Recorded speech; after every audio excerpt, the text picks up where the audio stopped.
who knows what the wheel has in store for us. You can never quite tell with the wheel.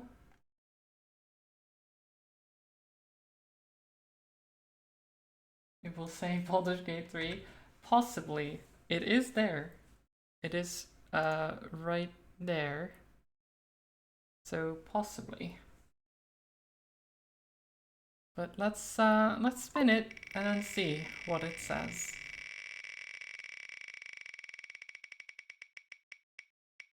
It is actually Roadwarden. Imagine that. It's been a while actually. Can we actually... Maybe I can finish that game. Maybe.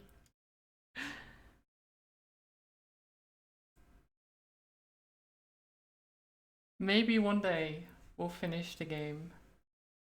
Or a game. Roadwarden.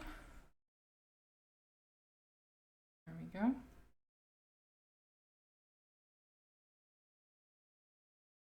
And I'll have to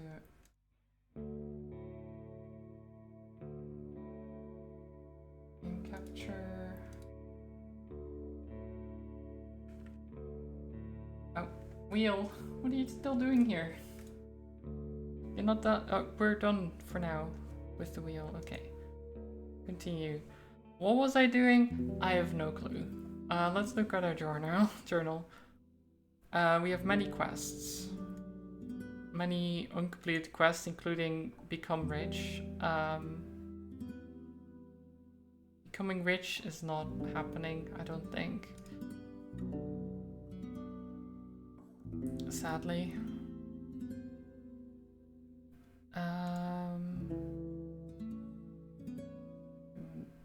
They're afraid of what happened to the 3 hunters who were trying to outdo each other.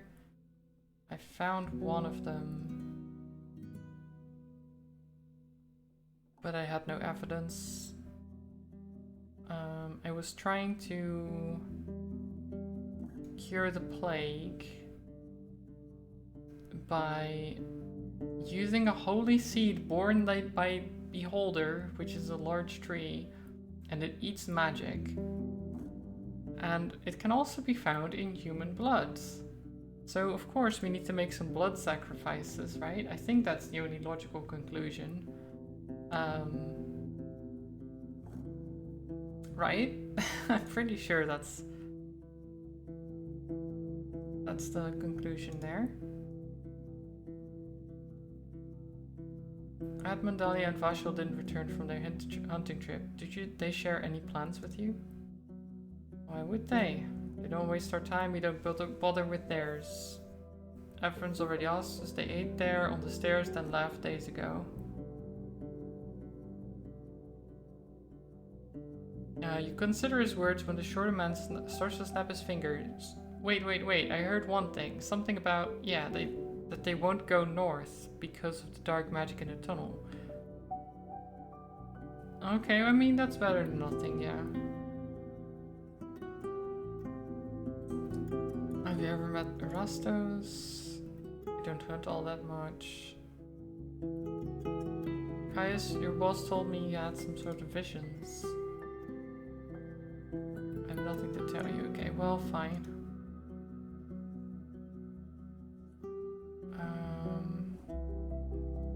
Travel.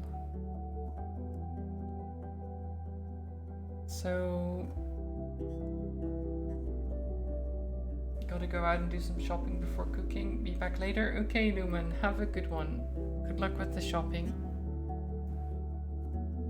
I think... So the witch might have something.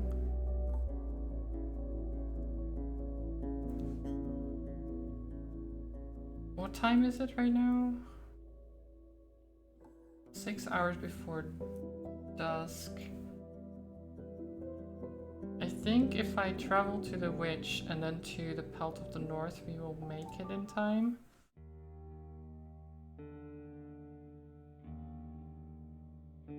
Okay. A few hunters recently left creeks and haven't returned. Have you met them? Admund was here.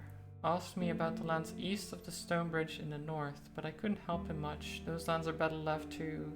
She pauses, then waves it off. Okay. So he probably went east from there then. Let's trade. This spirit rock. Oh god. I'm spending so much money.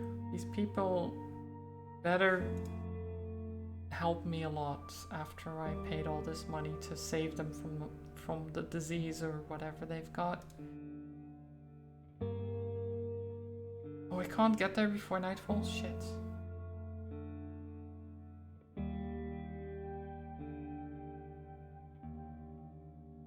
You can find closest shelter at Foggy Lake, but the creatures at night are surely going to attack you. No, I don't want to do that. I want to go...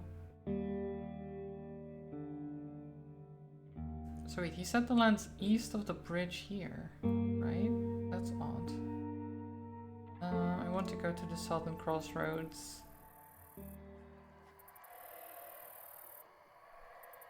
You follow the overgrown trail between the dolmen and the southern crossroads, but it got even more difficult than a few days back. You look at the fallen branches and a few trampled shrubs that are blocking the road. The large paw, a few blood trails, and scraps of fur tell the story of a long clash between dangerous beasts. From now on, riding through this spot is going to take even more time. Let's spend an hour clearing the path. This is fine.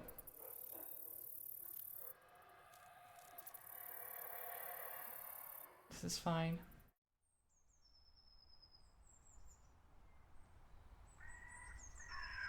A flock of rooks and crows flees the crossroads. The bushes are rustling. The wolf carcass is still fresh, and so are the boot prints. So there's a wolf. Let's investigate. I don't have time. I mean, technically true, but I should investigate. A wounded human, either of a large shell or with heavy equipment, has reached the spot from the south. Shuffling with one foot, the wolf, lured by the scent of blood, ran through the shrubs, breaking a few twigs, but the few stabs it received were deadly precise, reaching the organs. The fighter turned west. Follow the boot prints. I'm sure this is fine. The yard is stained with coughed up blood, the trail leading into the building. The hunters are tense, with weapons at hand, looking at you as if you brought them answers. You're bringing them answers. You're approached by Dalit. You heard? The lieutenant from Hag Hills fled from her camp. She would be dead without our potions. What happened? A troll. Troll in the forest, I guess. There's a hint of shame in her voice. She says she stopped it, but not before it tore the other soldier to pieces. Better speak with her. Okay, enter the building. Tulia is sitting with her head resting against the wall, breathing heavily, with clean bandages on her neck, arm and leg. Next to her are 3 small bottles, all of them open, but your nose catches no scent of ale. Her gambeson is on the floor, now more of a rag than armor. As you sit down next to her on a stool, she opens one eye, then another. Her grunt is hesitant. Tell me about the attack. There isn't much to say. Came in the early hours. We threw and shot anything we could at it. After it broke through the gate, I had one last arrow left. My subordinate, her voice is bitter, gave me time to aim. Now he's gone. Oof. Did you manage to burn the other soldier? The sorrow in her eyes makes the shake of her head redundant. Oh.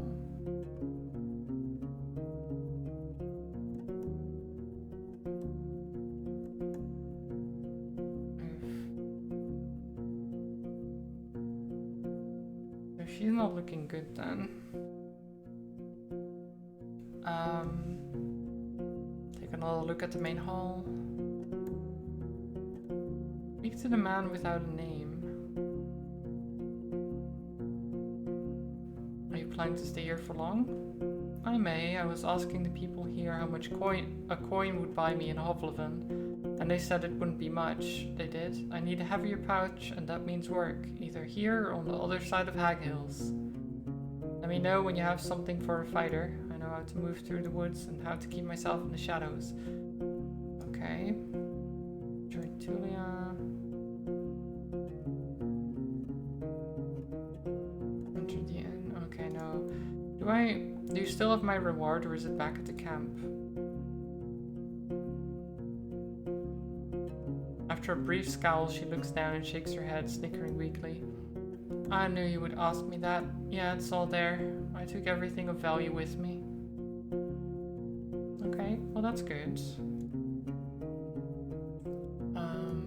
Any leftovers? Oh, nice. Got some food. Do I have anything you'd like to buy? Nope. Okay. Sleep.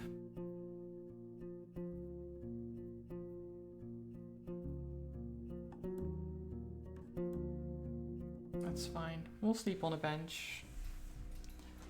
I don't need a comfortable bed. You hear a thunderous roar. You rise to your feet and rub the sleep from your eyes. The doors are opening. People are shouting orders and words of warning. As you open the window, you see what's behind the commotion.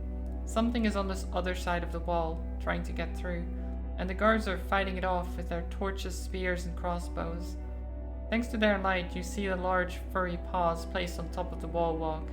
As far as you can tell, the beast is but a single leap away from getting inside. I need to help them. Look for your gambeson blade, still a bit foggy in your thoughts, and once you find them, you struggle to get inside the jacket. As your habits kick in, you see the innkeeper right in front of you, holding a candle. You're a guest. Stay here, he says without a shadow of hesitation. My team has no time to worry about outsiders. Just after his words, you hear cheerful laughter from the wall. Judging by the way they point their fingers and lower their weapons, the beast is fleeing. Well, I shouldn't expect people will need my help all the time. Yeah. They don't always need me. It's fine. Any leftovers? No? Okay. Too bad. That's all I need. Where's the guards? I'm looking for some hunters. I don't know those names. It's a long way from here to Creeks. I mostly spoke with Efren. Have you met him? Oh, he's a nice guy. Well, maybe I wouldn't say nice, but there's a charm to his vigor, yeah. About the hunters you wanted me to recruit. Here's what I heard about Cassia. Not the easiest attitude to deal with. Ain't too sure we need even more arguments. True. I'll tell you if I learn anything more. And then we travel to the beholder. To the tree. And make an offering, which is... what's it called? The stone.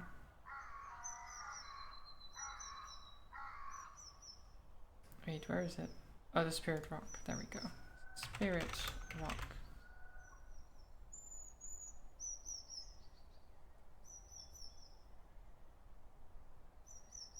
Okay, that's still not enough. Offer magical item.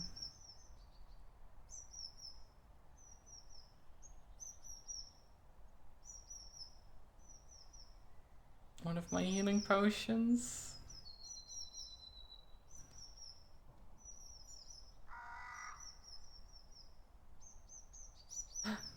We did it!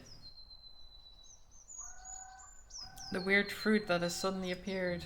Approach it. It appeared in just a couple of moments, transforming from a button-sized sphere into a large fruit. While its shape and size resembles an apple, it's also pale, entwining the whites and greys of bone. It's divided into a number of slices like an expensive toy made of marble. The tree is now larger, taller, but becomes silent, once motionless, sated in its hunger. Your farewell gift is waiting for you.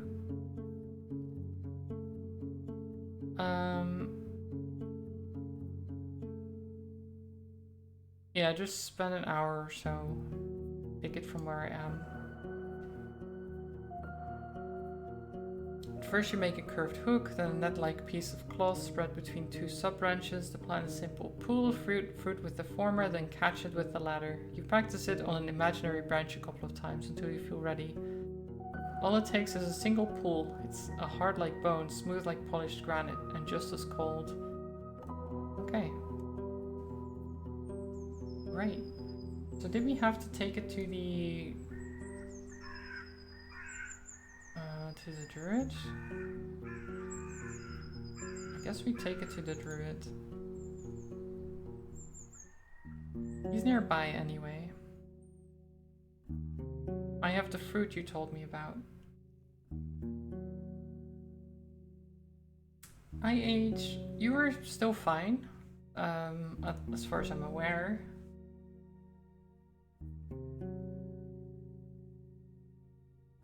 It hasn't really talked about you much, but I think you're still fine. He straightens up and takes the fruit gently, then carries it to the cave. When he returns, he bows his head to you. I'm astonished, traveler, I am. It must have taken a lot, but we're almost done with it. Return to me once you're ready to take me to Old Pagos and back, but no later than the early afternoon. I may help us push away the wild animals, but I'll be too weak to protect us from the creatures of the night. We need maybe even 6 hours.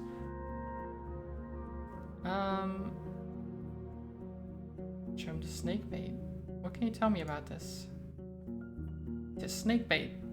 It's not that rare and not many people need it. I learned that it's infamous for its alleged power to lure serpents and saurians. When consumed in moderation, it makes the shell more responsive to stimuli and makes periods of sleeplessness easier to bear. Juice from a single leaf is enough to induce hallucinations or an addicting sense of dreamlike euphoria. Using a large dose at once or small doses too often leads to frailty or death. That seems pretty bad.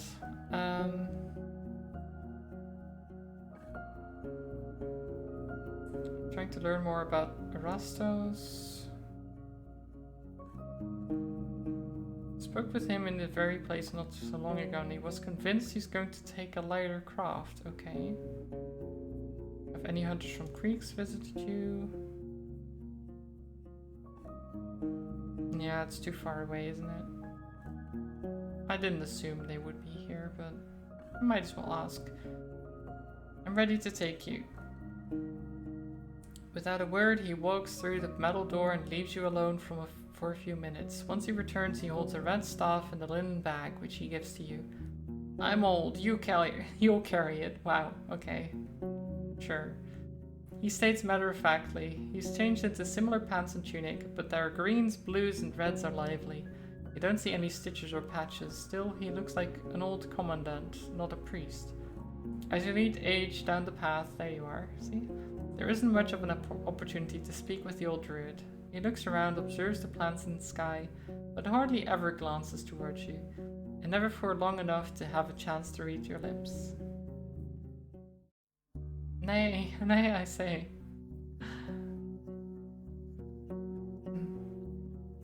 The locals drop their tools and head to the road, observing your approach anxiously and bowing to the elder. The commotion spreads to the other side of the wall as the villagers call their friends and families to gather around. Behind the open gate, you're welcomed by a tunnel of onlookers. The druid raises his hands and waves to no one in particular.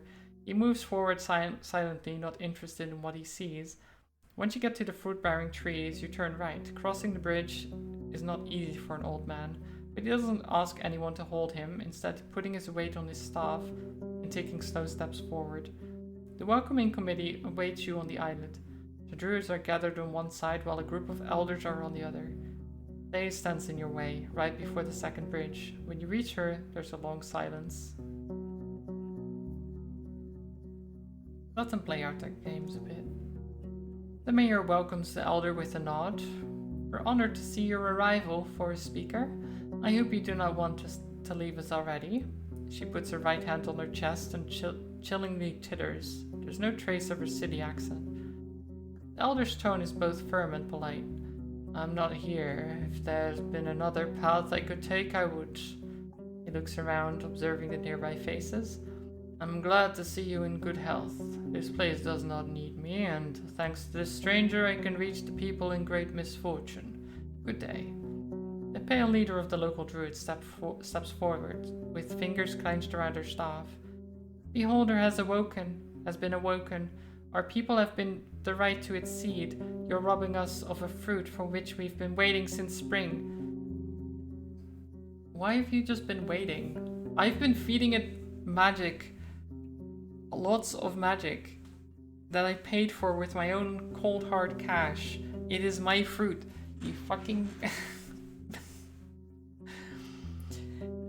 You can't take this fruit from me.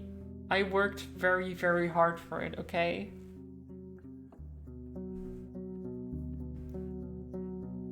Their cadence is indistinguishable from your companions, and you notice their staffs have an identical length. I've made the sacrifice, it belongs to me, and I get to decide. And this stranger has chosen what none of you is brave enough to do. The man sounds like a disappointed teacher, and you realize he has heard the druidess voice without looking at her lips. Eva, you Elpis. Wait.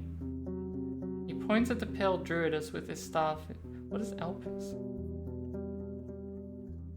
His hand is shaking. To think you would dare to claim our holy totem as your belonging. Your soul is marked with corruption. He looks around. You who believe you deserve the seed do not understand who you are, how lost you are. He waves his staff around, pointing at various faces.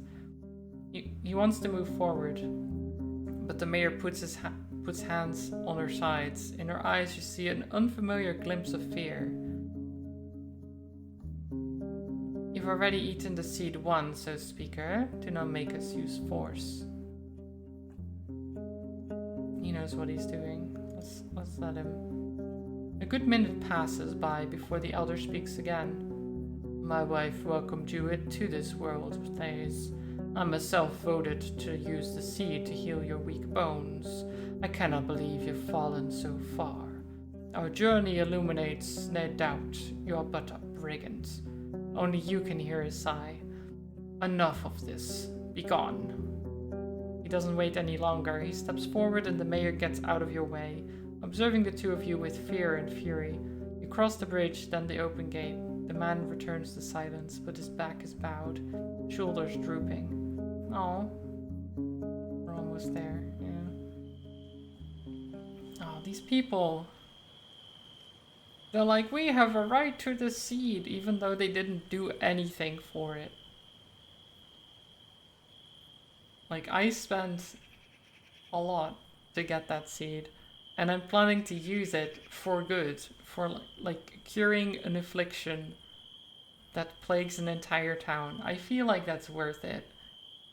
And they're like, no, we want it for, I don't know, whatever they want it for, I guess. The man stops near the clearing and leans on his staff, contemplating the clearing silently. Depends on the town. I mean, the town I'm saving seems nice enough. But I was but a brat. Their bough was trimmed without a greater purpose. Not only for humans, both for the trees and land. Pinching the spirits was a misdeed. He turns to you, observing your lips. I've heard tales of great sages, from before the days of the emperors, who restored such lands with a single spell, brought them back to life, helped us find forgiveness, the right path. And where are these sages now? Those are just stories. He glances at the dead trees, made up by those who dream of salvation, but do not know what they need to be saved from, who think there's a balm that will cure a soul, fate itself. He resumes his walk. That's how they get you. I mean, yeah, but is it better to just have the entire town die out then? I feel like you wouldn't want that. The hills are bright and colourful. The tall grasses and flowers dance with the wind, unaware of the countless grasshoppers, butterflies, and mice that romp and prey among them. Dark green birds are circling above the walls and cliffs, arguing in tongues unknown to humans. With every breath you take in the summer in its dusk, the drying ground and the promise of rainfalls, as well as the pinching smoke coming from the funeral pyre set in the center of the village, cutting the horizon like a column weaved from shadows. As time goes on, the old man's walking pace slows down, observing the lands around you with great interest. His keen eyes stop on trees, bushes, and flowers, though it's the crops on the plateau that make him stop for a bit. After a minute or two, he speaks. The plants want to fall. They need no more than 2 rains. The farmers need to come out right after dawn. He doesn't look at your lips, just turns around and approaches the second ascent, once again slowing down to climb it without your help. You tether H to the fence. The man awaits at the gate and reaches out to you. You give him the bag that he gave you back at his shelter. You don't have to stay away, but it will not be pleasant. He sighs. I'll come out soon and we'll leave this place right away. The village may be cured, but it does not mean the plague is cleansed. We can still be infected. He raises his red staff and uses it to knock on the gate. You don't wait for long for the dark-eyed woman to open the peephole. This time, there are not that many people around her. Let me in, says the druid. The peephole closes right away. After a few loud minutes of moving the wooden bars, the gate opens slightly. You have a couple of moments to look around. The few buildings you notice are unlike anything you've seen in this province, made of materials that resemble the rock faces seen on this very hill, with tiled roofs and stone walls. The gate closes gently. Stay near the gate. You hear footsteps, voices, crying, heavy objects that are moved around. For a couple of moments, everything calms down, but then a sudden wind strikes you, pushing you away from the wall. Your skin tingles, then your shell convulses. Your stomach hurts, you want to spit out something that you can't comprehend, like a dragon with a breath of pestilence. The feeling stops suddenly. You wipe the sweat from your forehead, feeling a weird relaxation in your limbs, a lethargy under your control, something you'd feel after a long training or a day of hard work. You take a deep breath, and the wood, stone, smoke, ground, and grass spark a new sensation in your nose, some sort of sharpness that you hadn't perceived before. And that healed me for some reason. Only now do you notice that the gate is open, and that the old man is right next to you, kneeling, leaning forward, breathing heavily. He opens his bag, pulling out the weird fruit that you gave him. With shaking hands, he detaches the first slice of its skin, but before you take a good look at it, it turns into a grey powder and slips through the man's fingers. The rest of the fruit follows its example, covering the soil with an ash-like dust. The thing that remains resembles yet another fruit, or a cherry-sized seed, levitating in the middle of a floral ribcage. The man observes it for a few moments, then reaches for it with 2 fingers, squishing it softly, and puts it into his mouth. During the next minute, he gets up, grins at you, dusts off his knees, and takes a few steps forwards, which turns into a dance-like skipping. He then descends from the hill without a word. The only thing it couldn't heal is your dirty face. How dare you, H? How dare you?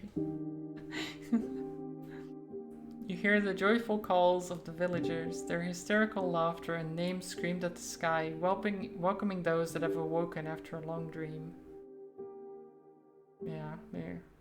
You smell of sweat and dirt.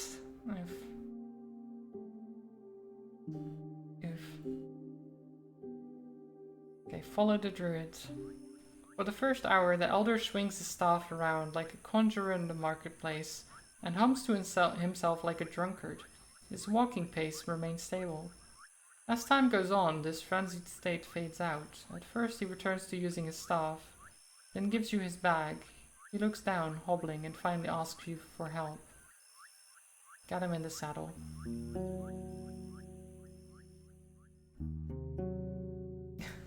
H, hi. Fancy meeting you here as well. You help the man dismount, realizing how light he actually is. Holding your shoulder, he points at the bench near the spring. You help him sit down and place his staff and bag nearby. He's smiling, covered by sunbeams, stretching out his legs, leaning back to rest on the warm rocks. "We've done a good job," he says quietly but clearly. "Now all we can do is hope they'll stop cutting down the trees before the wild creatures push them into the sea." After a moment, he opens his eyes and looks at your lips. "Thank you for your assistance." "And I thank you. It is one of those strange things that make us different from so many creatures. We may not belong to a single pack, yet we've joined our strength, pursued the same goals." He looks at his small garden. "Saved the lives of others just because we could. Our souls do make me wonder." He sighs. "I want to get some sleep. If you need anything before you leave, now's the time." I deserve to know what happened to the ruined village.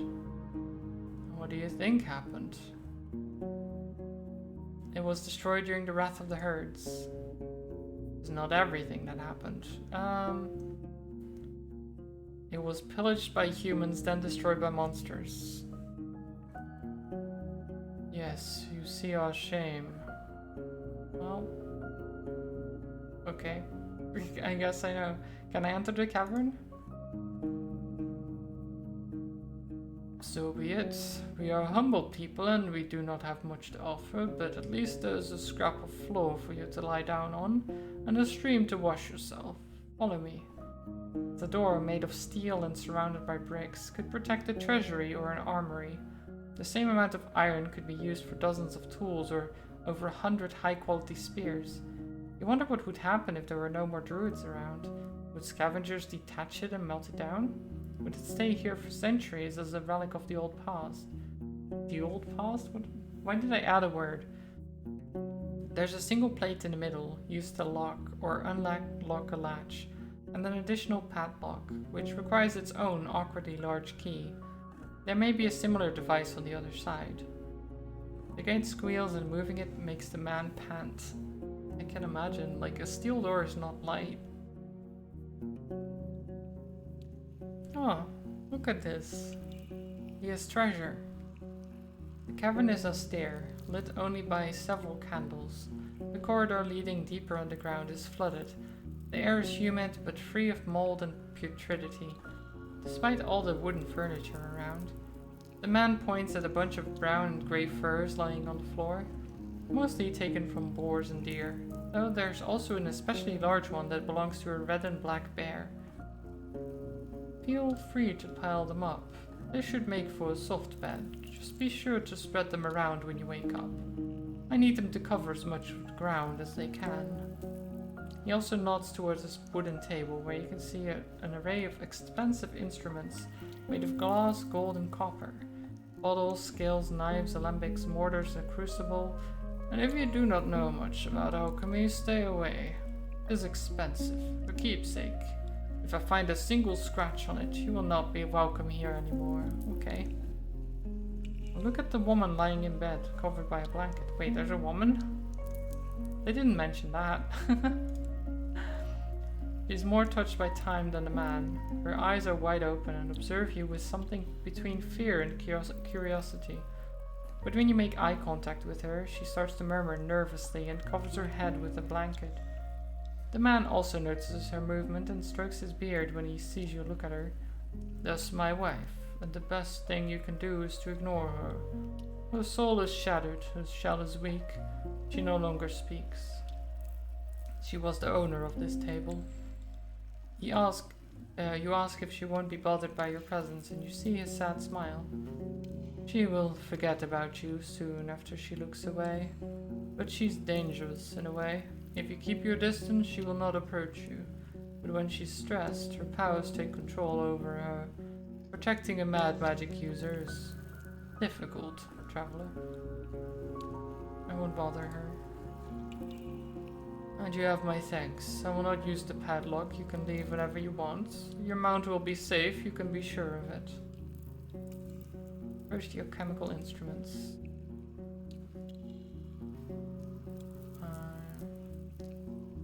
Chemical procedures take at least a couple of hours, blah blah blah. Healing potion.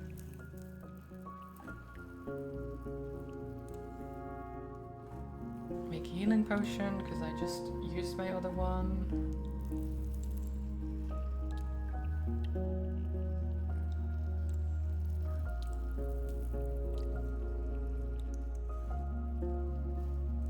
You take a candle to look down the corridor, but it doesn't help much. It leads downward. You see the spot where the ceiling touches water. Mines often resemble labyrinths, and even if there's any sort of magic which would allow you to swim without air, the risk that you would lose your way back is too grave. Yeah, okay. Let's see.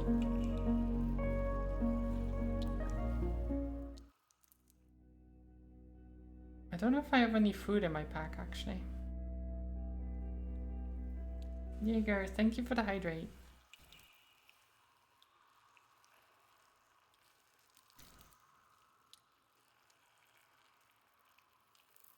Okay. Do I have food rations, yeah. Nom, nom. There we are. Let's go outside. Approach the spring and wash my shell. There we go. I'm not dirty anymore. I mean, not as dirty as I was, at least. I did it. Complete 2 out of 5. Yeah. I can't get cleaner without other stuff. Apparently. Like I have soap. Where is it?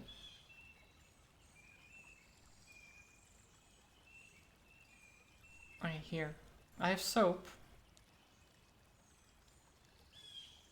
But apparently it doesn't help a lot. If I didn't have the soap, I would get 1 out of 5. Okay. Well, let's go back to Howler's Dell. Because that interaction was kind of awkward.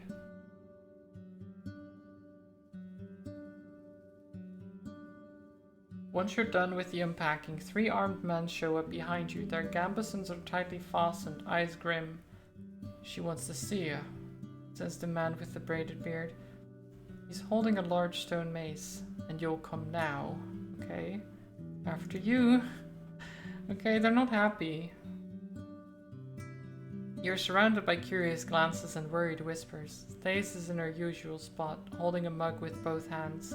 She doesn't have to say a thing. The dining neighbors get on their feet and leave the square, without bothering with their plates. Erix enters the building. Akakios heads towards the tiny inlet.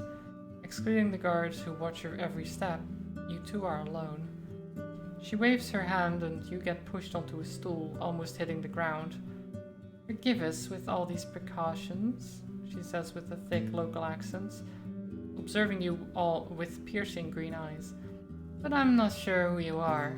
Well, ally? Not a threat. Her pale fingers are tapping on the wood, yet her face is like a statue. I'm a Roadwarden. The people of Old Powers called for my help and I answered.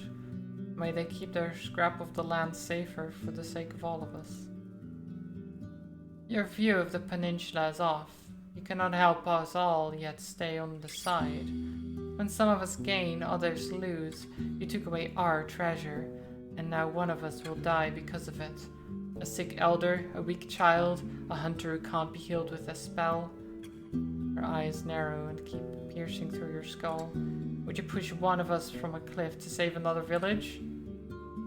I mean, no. But like, this is not the same. Like, without the treasure, someone will die, yes. But they would have died anyway if you didn't have the treasure at all, right? So,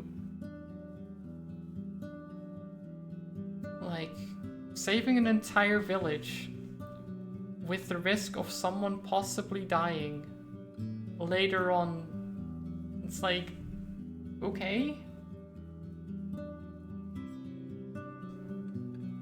Ah, God. murdering someone would not be the same thing. Your inner voice may say so, but to those who you have hurt, the result is the same. Her voice rises slightly. Not only do you claim to have the right to make such calls, you make them from your weakness, not from conviction. When she realizes that her fingernails are scratching the wood, she hides her hands under the table. So this is it.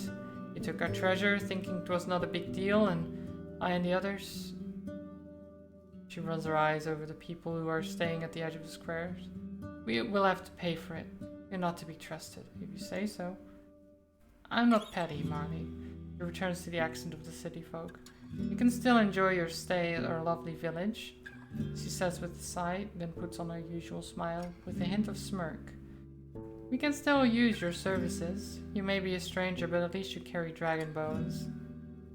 The guard pushes you away, and the other people read it as a sign. They get back to their tasks and meals, avoiding your eyes, and the air gets lighter. Well, I guess we're not friends, huh?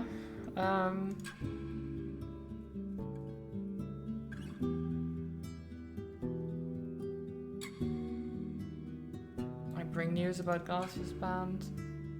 The only place bothered by raids is White Marshes. The people from Gale Rocks and Creeks have faced no issues. So there's no reason to worry. The people of White Marshes are no friends of ours, and if Glacia's eager to bother with the poor settlement in the north, especially one filled with the Woken, it must be personal for her. We have no reason to stand in the middle of it. As the mayor of Howler's Dell, I appreciate your concern, but I don't share your apprehension. The guards of our village will stay on our walls. Be sure to come see us soon. We would gladly share a lamb and tail with you. Okay. So I'll pass that to him.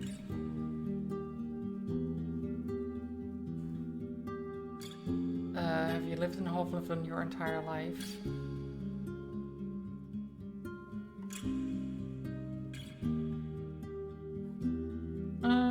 Yeah, let's say you're trained in horsemanship in the nearby village. I couldn't imagine someone building a stable and paddock in a place where you can't squeeze in a single new house. So she's so friendly now, right? When she was super serious just now. And I'm like, are we really not friends? Because it feels like we're friends in a way. What do you think about the scavenger who was here before? He's alive. He brought us some news from the north and paid off his debt to us. But he's an idler and prattler. Drinks too. Okay. Kakios. How's your daughter? Did the potion work? She's fine. Brought back her first lizard, and not thanks to me. She didn't accept my help at Burnt Bridge, but I had a chance to talk with her. At least now I can heal myself when we get swarmed by the undead brigands or goblins. Okay, well that's something. So it didn't actually help her, but you know, that's something.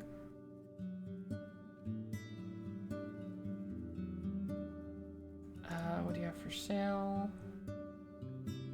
No, okay. Innkeeper.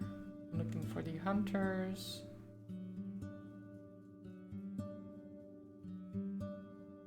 Okay, they don't have anything. In trouble again. Maybe that's for the better. Lady's been struggling around here. Okay, well... I'm going to speak with Erastos for Dalit.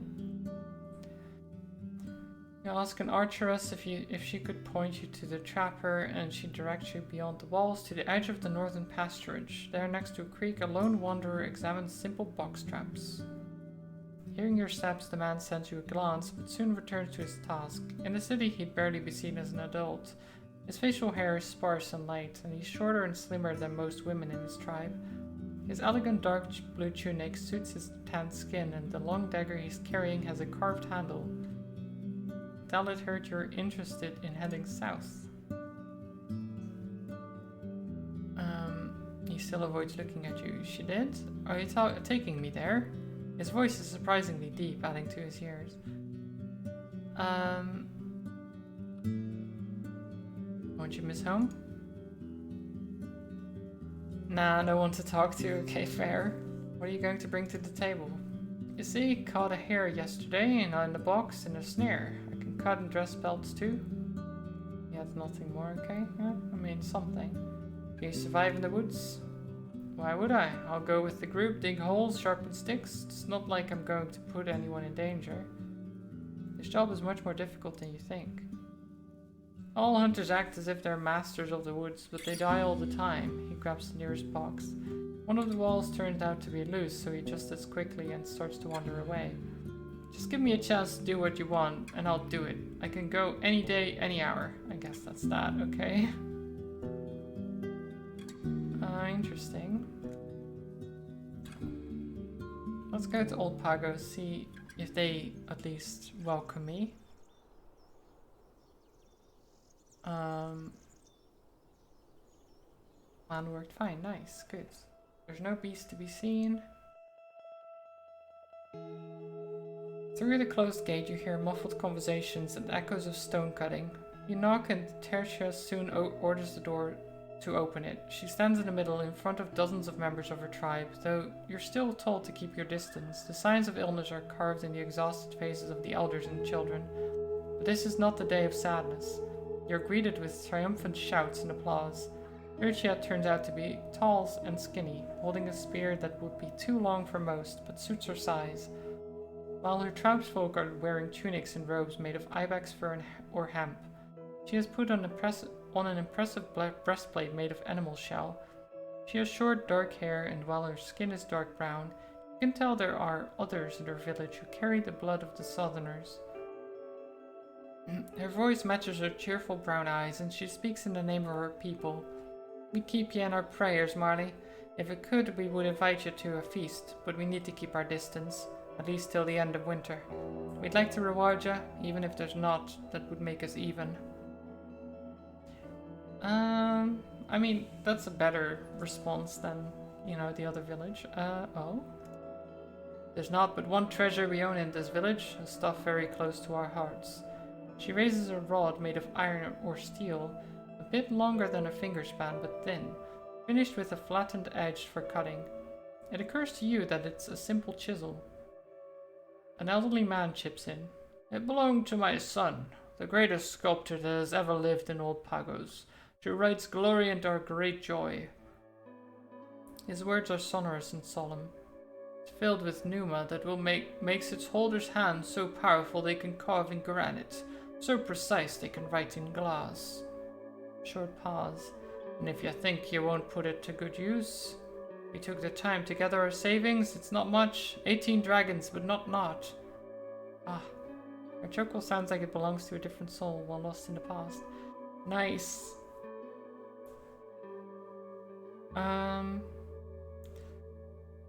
Ooh, do I want the chisel or the dragon bones? I think I'll take the dragon bones, right?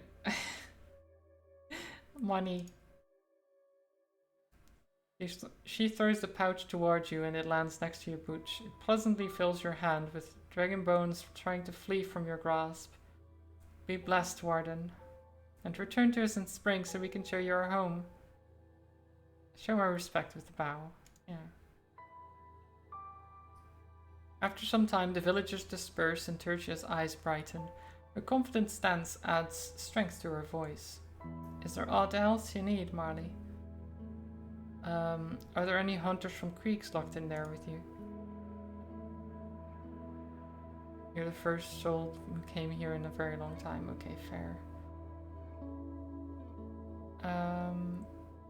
Were you bothered by any bandits? Not in years. They did attack us on the road once before, but their little pack won't come here. Okay. Have you ever met Erastos? Remind me who that is. Yeah, okay. I believe he was here, yes, but soon left to ask the monks for their guidance. Rather unusual for a pagan, okay. Why didn't you want me to ask the other villagers for help? There's no love between us and them. We don't share drinks, stories, or dances. If it weren't for our marriages, Our children would never see each other, and if it wasn't for trade, we could just as well live on a mountain peak. They need our stone, we need fishes and salt from Gale Rocks, game meat from creeks, and grain from Howler's Dell, but all of them are harpies, led by greed and lust, the same ills that wounded our grandparents. She hesitates and looks to her left. Still, the wicked souls of White Marshes are even more burrowed in shadows. Sounds like you hold a grudge. I shouldn't gossip, but I can try to share with you the truth. You're a warden after all. Howler's Dell. They're the closest village. You can get there riding south from the crossroads, but don't trust them. They have an order of druids who bow to animals and dead spirits, and their mayor Thays has too many grand ideas in her head and a tongue dancing to lies. 10 years ago, she tried to tie the tribes in the north with a pact, yet wanted to grasp all the wealth, telling us we should pay her for protection. Her laughter is as hollow as her soul. Oof. I mean, sounds about right, honestly. Having talked to her. Don't let them cloud your eyes. They have food, riches, meat, and pretty houses, but all of those carry poison, and this poison is what leads them. White Marshes, such a deceiving name for that dark place, rotten to the core, led by a pagan blinded by his wicked wits. His followers are closer to evil spirits than humans, for they use the empty ones as their tools. We refuse to trade with them even before their priest called himself a prophet. They swim in death and will soon drown. The road through the bogs is dangerous, spiked with weird beasts. Some of them yell with human-like voices, luring travelers away from the main path. When your knees are in water, these beasts jump from a tree on your back, biting your skin off. Even White Marshes are little more than a trap set in the woods. I actually had this encounter. It would have been nice to know this, but I did manage to do that properly, so... tell me about Gale Rocks. They follow Wright's teachings, work hard and live humbly. We used to trade with them and take our clothes to Rafina for fixing, but they betrayed our trust, and if it weren't for the plague, we'd be sharpening our blades. You ask her to share the entire story, which instead is told by a young man. He claims that his group was transporting a statue ordered to the tribes of Creeks, yet during their stay in the tavern at the northern road, it mysteriously disappeared. It must be the bandits doing, adds Tertia. They keep spreading their arms wider, but we won't allow them to stay untouched, with or without Gale Rocks' help. Interesting. Tell me about Creeks.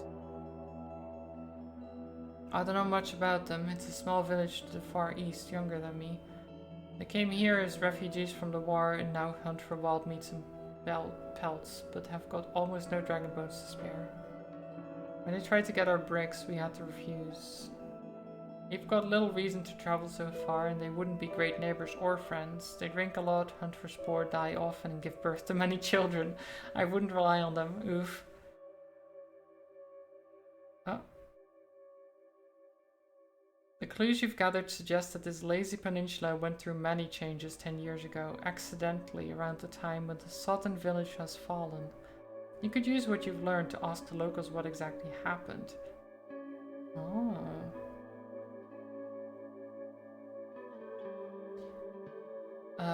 You told me that Thays had grand plans 10 years ago. Is this related to the ruins to the south? Warden? Studying the past is a part of your duties, I realize that.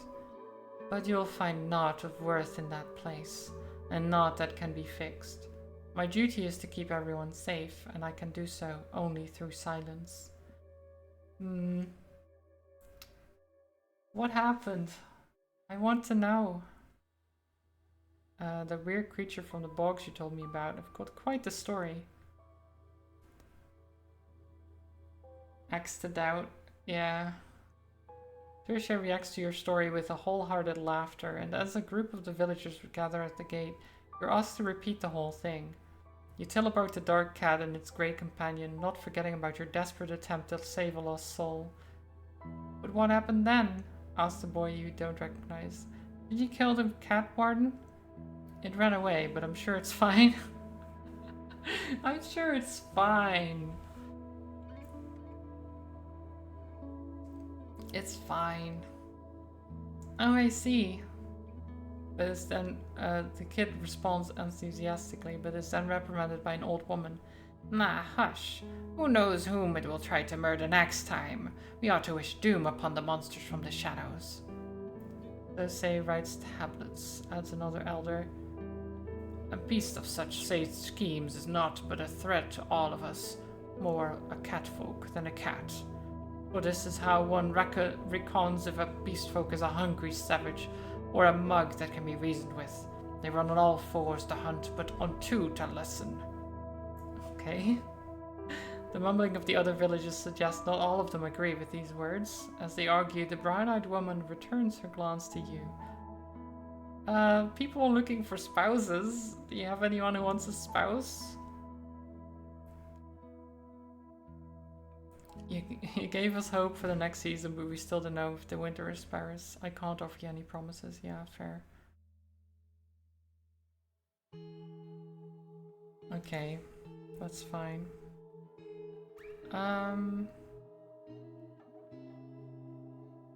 What do I do now? I guess I should... Oh, she's not gonna talk to me about it, is she?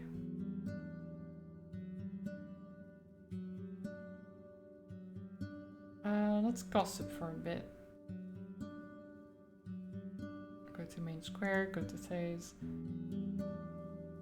Tell me about Hallersdal. The greatest village in the far north. Okay, well. Surely city folk don't just eat wild game, salt fish and groats. What animals do people breed in nearby villages?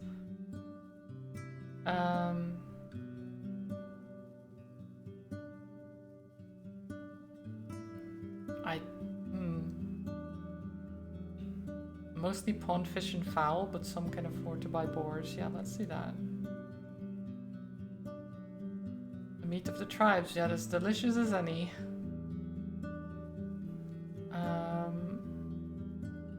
What would it take to make you consider joining Hovleven? Considering her response earlier, probably she's not gonna do it, is she?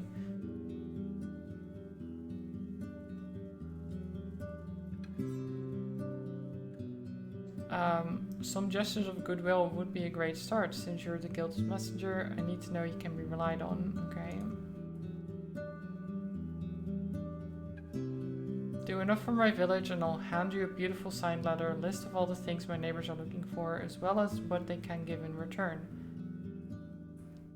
Okay. Our current agreement. What can I do for you? Since Astarian's disappearance, there's little trade on the roads and not much news reaches us. Be so kind and help me learn some interesting tales about our neighbors. You mean ones that weren't meant to reach you? Okay. Interesting.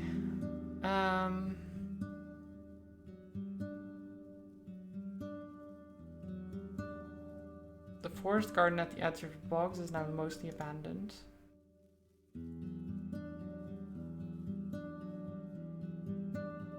The soldiers who came here in the spring were meant to find a good spot for a new outpost.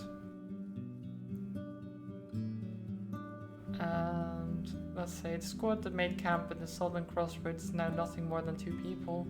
They plan to return to Hovleven before fall. Since they cleared out the camp of brigands, they went quiet, so quiet I almost forgot about them. I'm surprised they've managed to stay alive till this day. Sending such an inexperienced group here shows that the officials misjudged this land. Yeah. Oh, I wonder, why are you here? What pushes someone to become a Roadwarden? Yeah, I'll use the coins to retire early. That's basically it. The life of white bread and mead. Though even the richest city folk invest in work, one way or another, you can't eat coins. You catch a hint of mockery in our titter. And you need more than a lock to protect yourself from envy and greed. Maybe move to a village? It's easier to keep thieves away. You need assistance. I have a perfect task for someone of your trade. Blah, blah, blah. Behind our northern gate you'll find a road. It leads to a coastal beach that used to be occupied by our fishers. That hamlet allowed us to watch the sea, and every 10 days we had as many fish and crabs as we desired. However, an earthquake led to a rock slide and has made the road impassable. We weren't ready to clear it, and now almost a decade later, the route is too unknown for us to risk long journeys. She raises her arm, trying to place it around your shoulders. Step away? Like, why? Let's not make a scene, just listen. My neighbors deserve to reclaim the sea, but after all this, it will be difficult. With your palfrey, you can help us explore these places. Help me retrieve the hamlet, and you'll prove to me that you're on our side. Start by riding to the buried pass. See if there's any lairs there that would need our interference. Okay. I've already been to the collapsed mountain pass. Okay. Da-da-da. None of us were there on the day of the earthquake, and whatever corpses may be there, they've certainly been awakened by the fogs by now.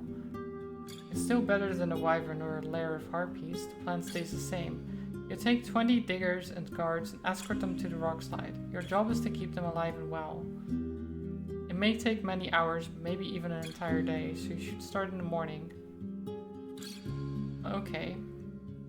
I'm going to take care of it soon. Okay, and then we'll sleep again, I think.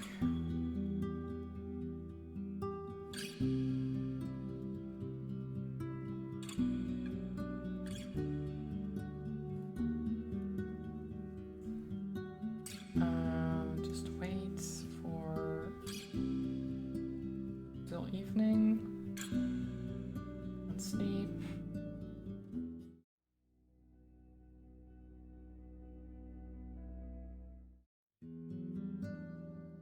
Okay, so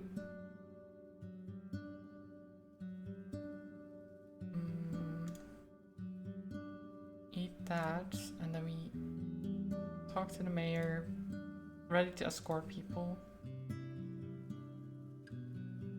So we are helping them, even though they were such assholes about the whole situation earlier.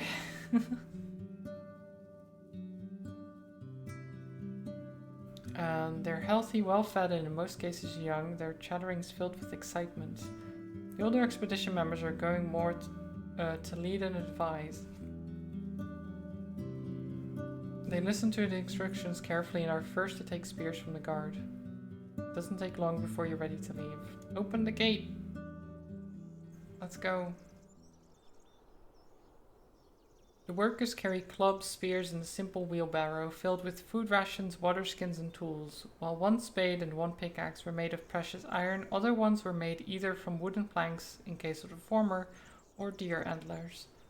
Still, being in the forest, your companions share memories about their time spent among the familiar trees. But as you get closer to the hills, your companions lower their voices. One of the guards tells stories about the local goblin packs, without hiding any gory details.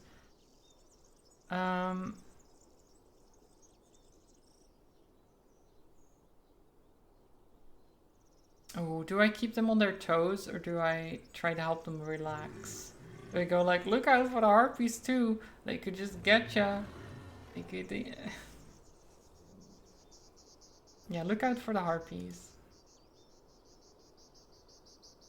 The guard finishes one more of her tales, looking with a smirk at the workers. That's right. You chip in. And that's why we need to keep our eyes open. Threats may hide in rocks and clouds and beneath our feet. I'll ride last, so I've got our backs. Now lower your voices, let's not cause any more landslides. Travel in silence. The diggers put on their leather gloves and grab the tools. They don't need to provide further directions.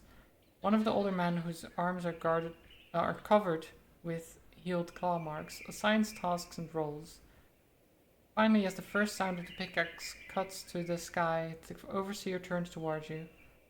He stands silent for a moment, looking uncomfortable with the idea of ordering you around. I know it will be tiring, but I'll join the others in clearing the road. At least we finish faster, yeah. You take off your gambeson and prepare your own pair of gloves, telling the guards to take care of Age. The overseer tells you to gather the loose rocks and puts them into the wooden wheelbarrow. Let's do this. Oh jeez. My vitality, and I'm filthy again. No. Not again. It's time for a break. Everyone leaves their tools where they stand and sit on the flat boulders. I'll stay vigilant. You stretch out your arms and back, then go for a short walk. An ibex with long dark horns and thick brown fur climbs up the rock face not far from here. It's leaning against the rocks that seem too small to carry it, yet remains confident and quick. For a moment it gives you a silent look, not aware that, unlike most predators, humans know very well how to cause harm to distant targets. It jumps on tiny shelves and reaches the top of the wall, where it gracefully walks away. Hi Zelda, thank you for the hydrate. You approach Age, which nickers at you, happy to take a long rest in such peaceful surroundings. It bows its head and you scratch the bottom of its neck firmly. The overseer clears his throat, stands up and addresses you. So far no corpse. He rubs his scars with a grunt. But there was a bootai. Maybe the leg walked away on its own. Better grab your axe. We'll strike as soon as we see it, awoken or not. You ready?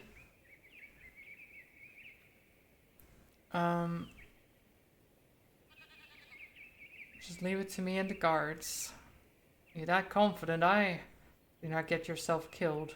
Witchcraft is witchcraft. His relieved voice betrays his words. Right now. He gestures for everyone to stand up and gather around him. Do not move more than 2 rocks at once. Anyone hears anything or sees a bone, stop whatever you're doing and shout. We do not need any adventurers. And nearby, ready to strike. The workers run in. Oh wait. Until one of the workers calls for help and you hear a couple of huge rocks fall to the ground. The workers run and, in one case, crawl away from the moving human bones. There's no soul between you and it. Though the guards are close and you catch a glimpse of a moving spearhead, you pull out your axe.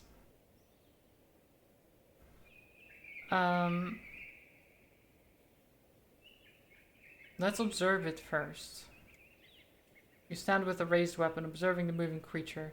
Its whitish skull is cracked and the thin arms, held together only by pneuma, are reaching out towards you. It doesn't utter as much as a shout, and its empty eye sockets are like an abyss.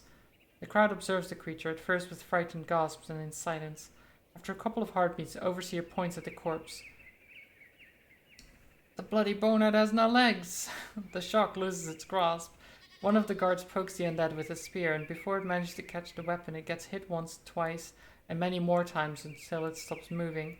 The loose bones scatter around. The first chuckle is followed by a burst of laughter. An older digger looks at you with a smile. Scary, I almost ran away. So, the undead had no legs. Great. At least that's easy pickings, right? I'll push people away and approach the corpse. I'm just making sure. The undead didn't even have its hips. It was lucky to sit in an upward position. Was this wretch buried by the tree, or did it get trapped after it died here? Wonders one of the guards, and the digger responds by spitting on the ground. Let's hope no one was stupid enough to not burn the dead. The hesitant workers try to stay away from the bones, but then the overseer kicks the skull away, sparking another wave of laughter. He cups his head around his mouth. Now, there may be another one here, and its legs may still be kicking. Grab your tools. You don't have more than an hour ahead of us. He turns towards you. You know how to get rid of a corpse on the road. What do you do?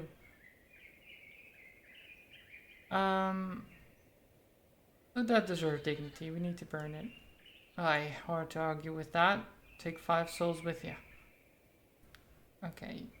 After a moment of silence, you step away from the burning remains. I'll move back to the entrance. As the end of the digger's work gets closer, they grow tired and annoyed, which starts a few squabbles. The overseer has none of it, forcing them to focus. It doesn't take long before the pass is cleared. In silence, the workers remove their gloves, clean their chests with water and gather their tools. Let's prepare each for the rest of the journey. A group of harpies follows your steps, but after half an hour they give up on you, seeing that you remain in large numbers. Keep an eye on the surroundings just in case. Nice. Your loud expedition gets noticed long before you reach the gates, and the villagers gather by the open gate. The parents welcome their children, siblings and friends mock the presumed cowardice of their equals, and the kids ask for stories. But for many of the members of your group, it was the first time that they truly left their homes. Let's ride through the empty village and lead H to the stables. As you're crossing the first bridge, a guard greets you with a smile. Our Maya will wait for you in the usual spot. She's glad to see you're safe. You lead your mount to the haystack, and as you loosen up the saddle, yet another person shows up behind you. This time it's the man with the large club, whom you previously met on the path to the priests, though this time he's wearing sandals. You're summoned by Elpis, the speaker of the forest, he states solemnly, and you should see her right away. And why is that? It is not me who they call, but surgeon. Do not make him wait, okay? So the mayor wants to speak to me and the druids want to speak to me. Okay, let's go to the druids. The tall druid gives you an encouraging nod even though he remains on the bench. You would do well as a guard at a city alehouse. Walk further south to the spot where the new building is being built. The other buildings are surrounded by grass, flowers and herbs. The turmoil of village life is drowned out by the state of the creek. The knocking of a hammer shatters this tranquility. Head to the druids. You're welcomed by 8 elders, gathered in a semicircle, watching your steps closely.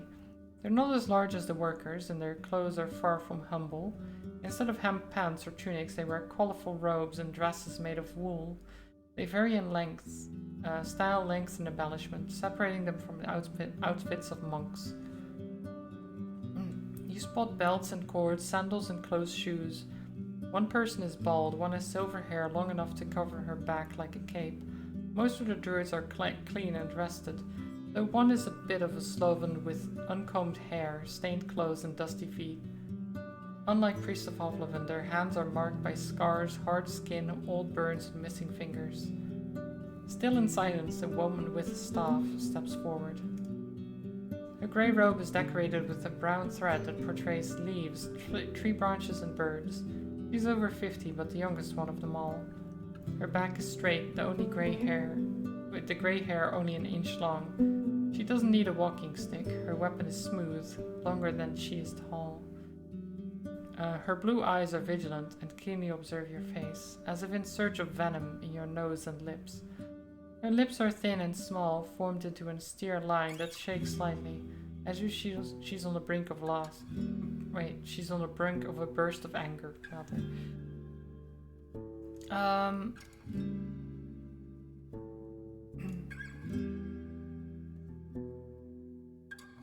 bow my head and wait for her to speak first. After many long breaths, she moves closer, her steps, and smiles gently. She smells of fresh thyme, but there's an unfamiliar hint to it. Her free fingers reach for your chest, but don't touch it. Let me see your face, traveler. You straighten up, her smile is polite and vague, but her eyes, which now seem a bit brighter than they were moments ago, are warm. Your arrival is welcomed by us. Ever though the arrival may open the flood of change, share with us your thoughts, and we'll share ours with you. Her words are slow and soft, as if she's delighted by their taste. I was asked to speak with you about the rock slide. And 'tis a good thing that you came here first. The hamlet should stay as it is. Howler's Dell needs no growth.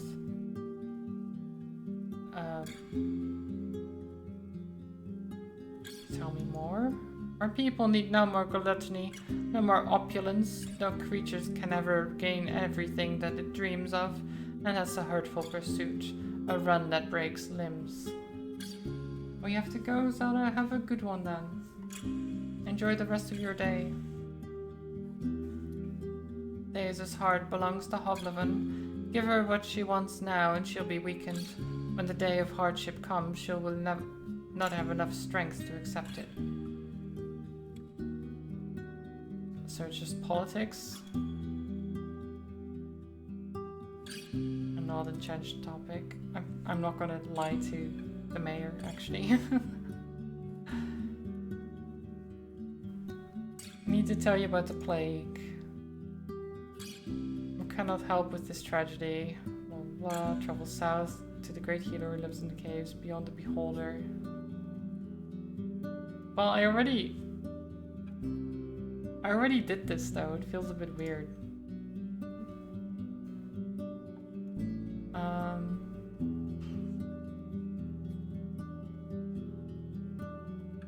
Faye hopes to start negotiations with the Merchant Guild. What are your thoughts? She doesn't like it, right?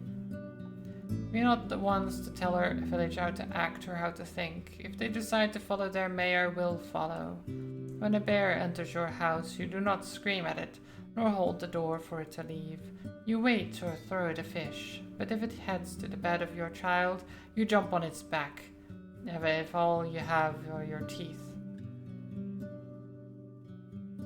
Okay. You ever met a Starion? Nay, okay. Can you tell me anything about the restos? No, okay. To heal, he ought to seek a friendly shoulder among his people, not in the world outside. Why do you speak for your entire group? There's no master among us. I've answered for neighbors, blah blah blah. Okay, well. Farewell. Let's talk to Thays about the fishing hamlet. The road is clear. I wish you'd come to me right away instead of opening your ears to Elpis. Her red lips keep wearing her usual smile, but the green eyes match the fury of her tone. It's getting meddlesome. Watch out for what she tries to sell you. Before you get a chance to answer, she straightens up. Don't let me wait any longer. Hit me with the good news. After you mention the undead, she stops herself from shedding tears of laughter. A skeleton with no legs. That must be a good sign. Still chuckling, her hand reaches to her belt, from which she unpins a leather pouch. You've done well. Our work isn't finished yet, but we're close. So close. She picks 5 dragon bones, then pushes them towards you, holding each one with a separate finger. Nice. 5 dragon bones.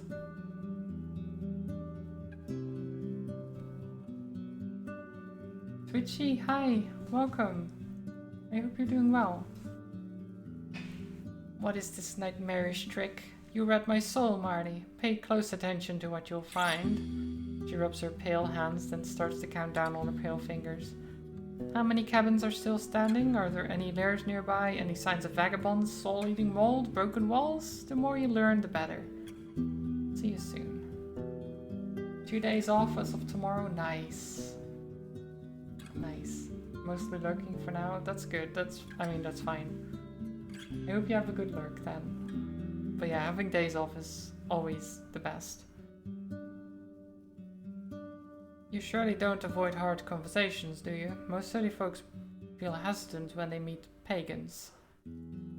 Are you open to strangers, or did the United Church loosen its grasp? I'm interested in who could take their place.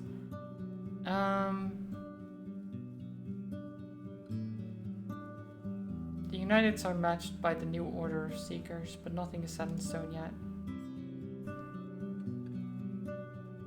Okay. So far, so good.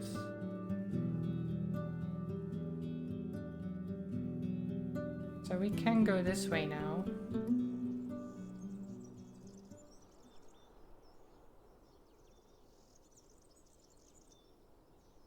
Oh, there's the harpies.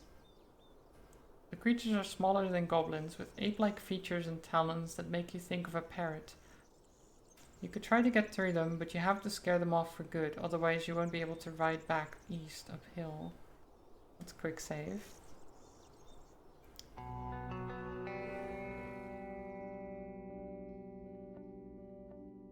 I don't have a crossbow and I've got no potion to help. This is fine. This is perfect. Let the beast get closer. We just have our axe. That's it. Oh no.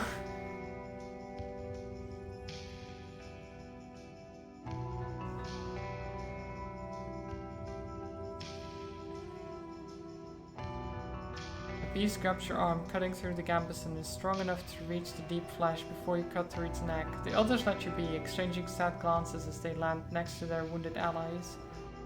After not even half an hour, you hear the sound of the sea. Okay, so we did make it through, even if we got hurt.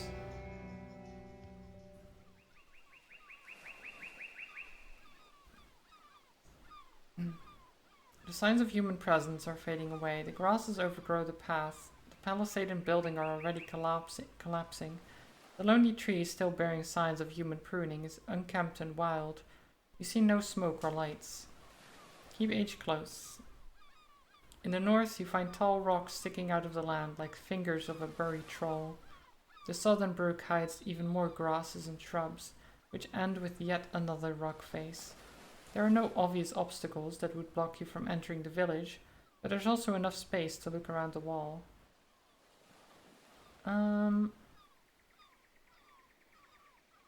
Walk along the palisade near the southern building. You tell H to drink from the brook and enter the narrow path. The building, which has a door leading outside of the palisade, is closed, and its roof has collapsed. On the ground you find a wooden bowl, a mug, a spoon, and a fishing rod. All of them are rotten, broken, and swollen by rains and hoarfrost. Being by the bank of the brook, you look south, but find no human beings. Go north? The further north you go, the more the grass gets replaced by sand. You walk by dozens of rocks, many of which are much larger than you, or even 2 or 3 people standing on top of each other. The land reaching from this point to the distant steep cliff is desolate. One could bring here a treasure, bury it under any of those silent sentinels, then never find it again. Okay, across the brook. The area is surrounded by cliffs, like an antechamber in a palace.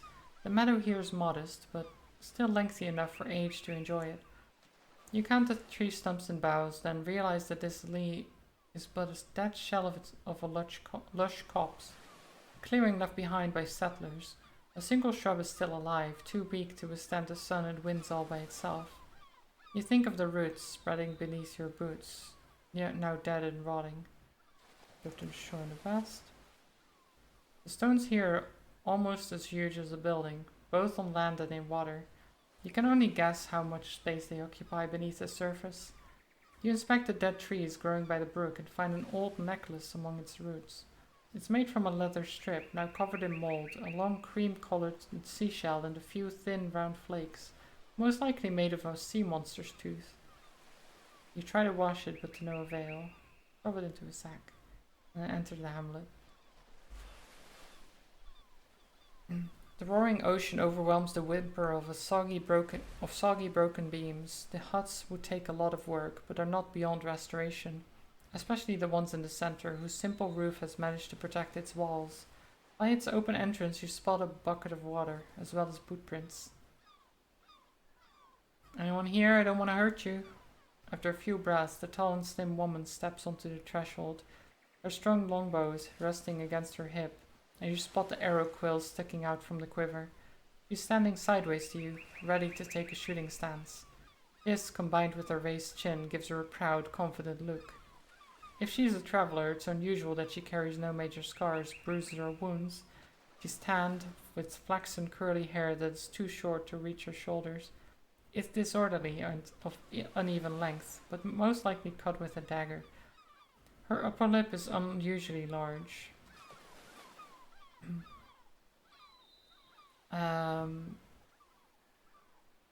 Maybe she's the big game huntress? I don't know. Her worn baggy tunic has no sleeves and her legs are uncovered, showing how impeccably clean her skin is. She observes you keenly, but her sparkling, curious hazel eyes carry no anger.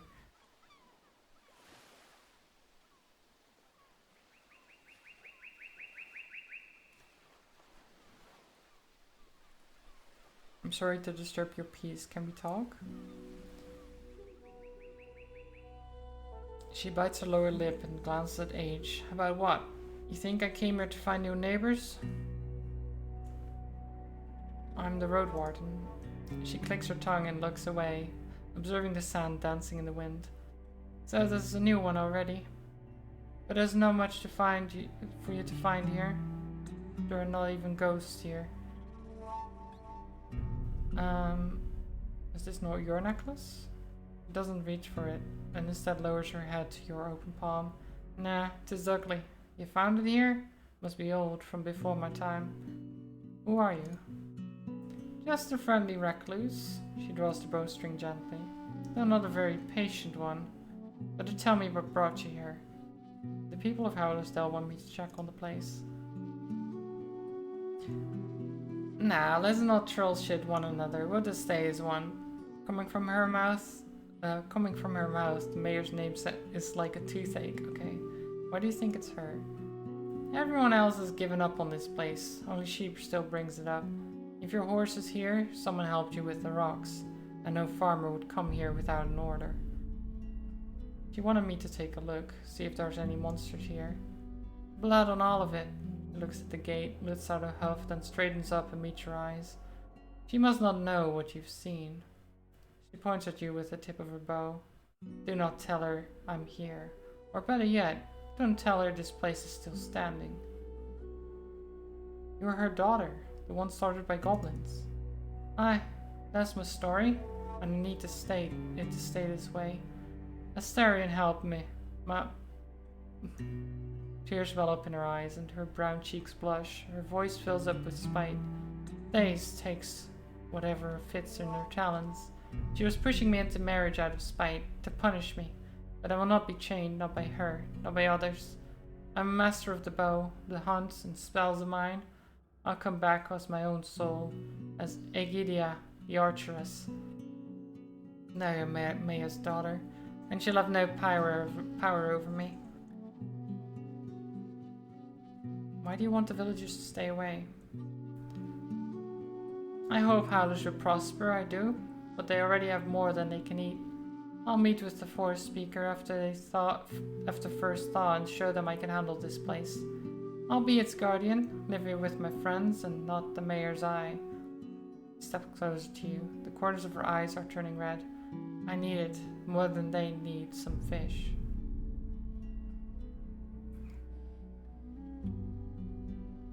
You assume a lot. You can't expect all your plans to succeed. I can, and I do. I know these folks, traveler. You sound like the mayor right now. Only she is allowed to take risks. Only she can make mistakes. Only she can be brave. Well, she straightens up, grasping her bow firmly. I carry a brave soul. I'm ready to be wrong and to face the consequences, if that's the only path to freedom. The druids don't control the village, sighs Doss. She controls what my neighbors let her control, and only because she's good at hiding from them what they do not want to see. But let her fail. Let the others hear that their good old fishing spot has turned into ruins. Once I'm back, this moment of weakness may just make the difference. What do you have against Daze? I'm not a bard. Words escape me, and my pain shall die with me. But Elpis, the forest speaker, also knows the real mayor. She wants others to see her strong at all costs. She swings the bow like a staff, right above the ground, as if to hit invisible legs. She punishes those who stand against her, and I did the worst crime of them all. I doubted her. What's in it for me? A favor for a favor. Keep my secret, and one day I'll help you back. In the wilderness, my talents are of great value. One that's been able to stay alive all by herself for half a year. I'm ready to give you my answer. I'll cover for you. I trust you'll put the time you have to good use. There we go. Thank you. I'd hug you, but oh well. She waves her hand in front of her, drawing your attention to the rags that she's wearing. Aegidia asks you to give her a few minutes, and you return to Age. Once she returns, her hair is combed, and she's wearing a brown linen tunic, slightly darker than her skin, with a red trim on its neck and sleeves, long enough to reach her knees. It's as good as new. A relic of Slay's luxuries.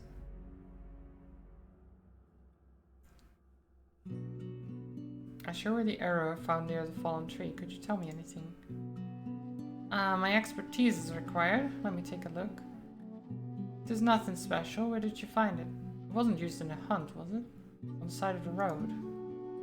People from Gale Rocks make those. Orange and black, you see? Polished for combat. Human arrows, as I was told. This is a spell thing of theirs. Brown feathers are for deer, green and orange are for goblins, and so on. Spell, you say? Does it work? How can one tell? They say it works. Maybe there's a ritual or something. Like a secret. A Fletcher may know it. Okay. Is it safe to rest here during the night? I do not know. You tell me. I'm not sharing my shelter with you. Your horse wouldn't fit through the door anyway. Better turn back to Howlers. There. Have you ever been at the heart of the woods? Nah. We do not hunt for beasts beyond the nearest hills and ponds. Rude, I know. You're too thick, Age.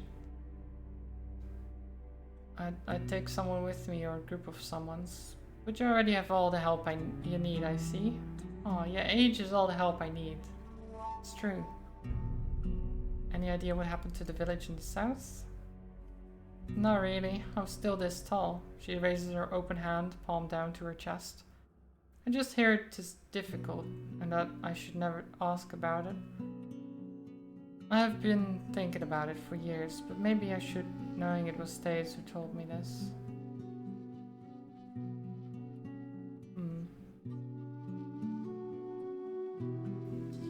How did you manage to survive this long? It wasn't so hard, but it will change now with the road cleared for larger beasts. I eat birds, some green leaves from the top of the cliff, keep my hair strong. She touches it with an open palm. And I learn how to catch a small fish from the stream. The nights are not much better than in the woods, I admit. If not for my spell, the monsters would have gotten through many times. The door is not enough. My smell is around, you see. They know I'm but food. You're a spellcaster, you ask? And she playfully touches her canine with the tip of her tongue. I have many talents. Great to not learn about them all. Tell me about Asterion. Well, I do not know where he is. I spent little time with him, but he's a stranger with a pure heart, like it's made of iron. He doesn't talk much, must be a warden thing, No, I will not stay around, he said. She tries to awkwardly imitate a male voice. I ride east next. East, I ask. Howlers? Further, he said. To the Enchantress, maybe. Ever further than that, his own words. What? Oh, he means the tribe of the Green Mountain, I'm sure. That's where they live, away from the road, any road. I'm not even sure how to find them. Maybe one of the Forest speakers could tell you. Okay. Have you worked with the Rostos? No, okay. Time for me to leave. Harbor. You leave Age behind and take a walk on the wooden logs of the massive bridge. You look back at the nearby buildings. Restoring all the structures to their former functionality will be rough. Things would be pleased. Well, okay. Go somewhere else. Let's... Oh, wash myself in the ocean. Oh no. Didn't work. Okay, the ocean is not a good place to wash myself, apparently. Pack my things. Travel. Oh shit. Wait, it's already that late? I saw your boat. If I was ever in need of borrowing one, would you care? Of course I would care. This is my boat. Kind of. No, wait. Yes, this is my boat. And this is not cheap. Though, I do owe you a favor. You may figure something out. Time flies? Yeah, apparently it does. This is a problem. Because I will get very hurt. This is fine. I don't need health, right? I'm looking for a healer.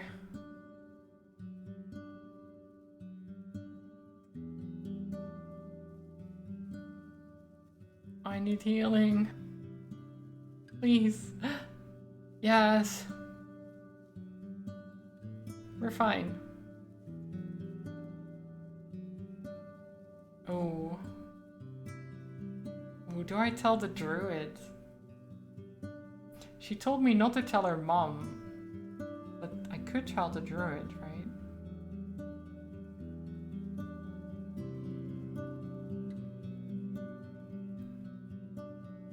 Doesn't fit me to put one soul above another.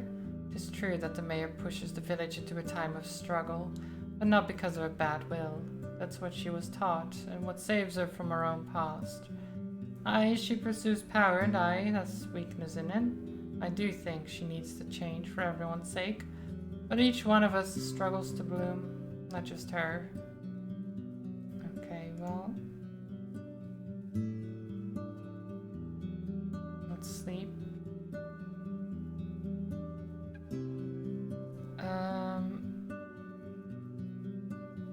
No. I'm gonna keep my money.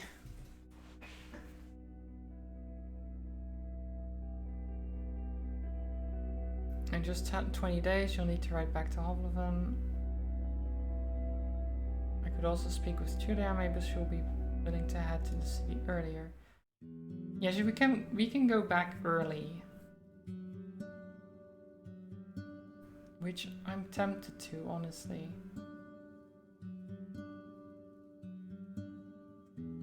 Because this place kind of sucks. You keep getting hurt and everything, being hungry. Pretty awful.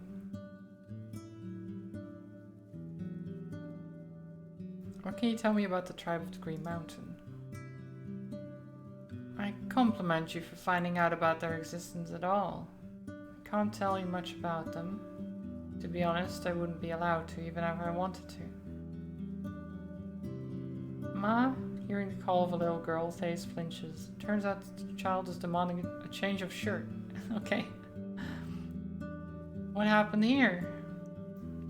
As she turns away from you to help the girl change. She doesn't wait for a response. I haven't spoken with the tribe in 10 years or so. As a child, I was told that one should never seek their home. She takes a look at her daughter. The new shirt is as worn and dull as the old one. Looks like a baggy tunic. Very nice, go play, okay. My sister used to brag that she saw them once in the woods during their hunt. That they were wearing the faces of animals, looking like beast folk. She tried to make a mask of her own, but the druids told her to stop fooling around. Kids are liars, my father said. Could I ask her questions? I'm afraid she's with the forest now. A bolt of lightning hit her, right in the head. What? That, okay, yeah, I mean, I guess that happens. Does that just happen? I feel like that's not just something that happens, right? Can you give us a moment? As you frown, a muscular, crudely dressed woman approaches the table. Stop paying attention, okay. Instead wonder why the mayor insists on holding these meetings outside.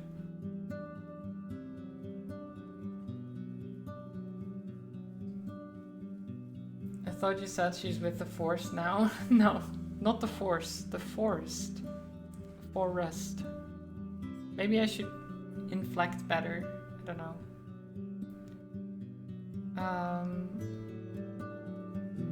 It's all theater. She wants to show how much she cares about others, yeah.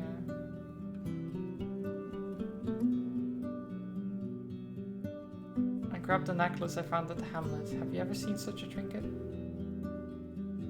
Let me think. No, I can't say I have. Ugly little thing, but tells me nothing. Bring news. Oh no, I'm not gonna say that one. Okay.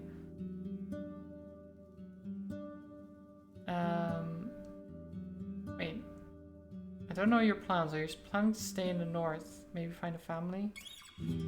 I'll start a new life in Hovleven.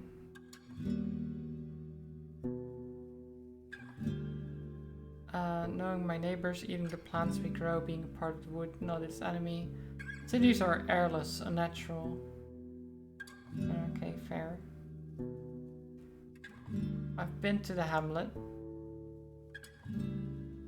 As she puts on a wide, expectant smile, you notice a few more wrinkles around her eyes. Ooh. So do I feel like I should lie, right? The hamlet is uninhabitable, even if empty. You portrayed the demolished rotten cabins, harpy nests, and the collapsed grounds. Thea's eyes lose their spark, but she keeps her composure. Even asks for more details. After you finish, she leans forwards and rests her cheek on her hand. At least the harpies left your eyes alone. Did they bother you?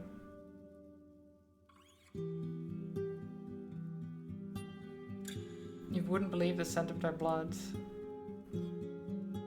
I hear you. No trophies from those freaks. Here's your compensation. Nice. We got money. Money for lying. Oh yeah. Just gotta lie. Lie your way to get money. This is not a lesson we should be learning, but it's a lesson I got. Living your dream. Yes, exactly. I now have 31 coins. Imagine that. 31. Here's your compensation. She observes her pale fingers without a word, then gives us to give her a minute. After she returns from the inn, her lips are covered with a new layer of rouge, darker than usual. One of her sons carries a large bag made of leather, and after you peek inside, you find a sheet of parchment rolled onto 2 wooden handles. The scroll is new, heavy, tied with a tight linen cord sealed with wax. You've proven yourself trustworthy, both to me and to my neighbors. Take this letter to the masters of the guild. May the negotiations begin. It was my pleasure. Oh yeah. We did it.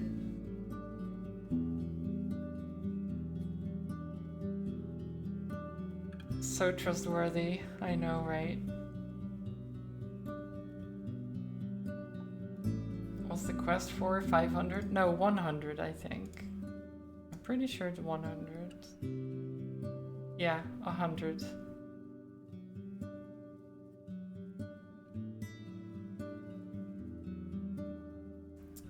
Okay, so...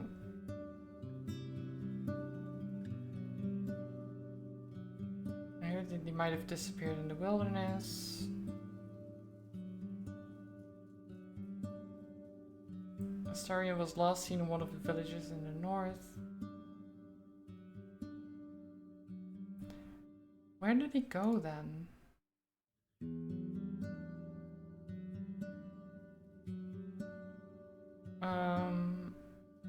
I can get a reward for placing 4 rods. I placed 5.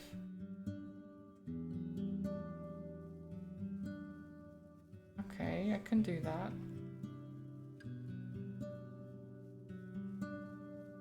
Let's go there. Oh wait, she's not gonna...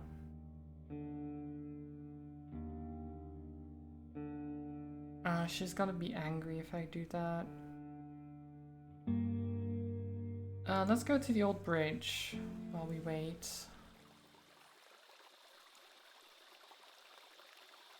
Wasn't there something east?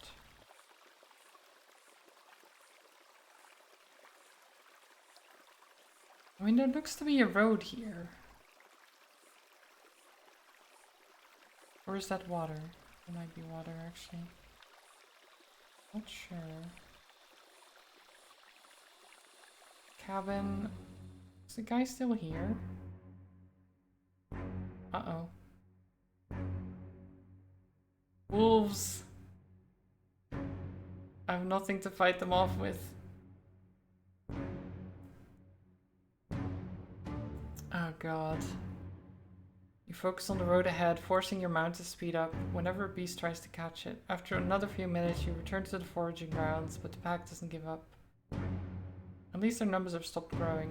You're already outside of their territory, and a handful of spotted, colorful shells also seem tired, and are forced to stay on the beaten path. Without a pelfrey, I'd be dead already. Oh yeah.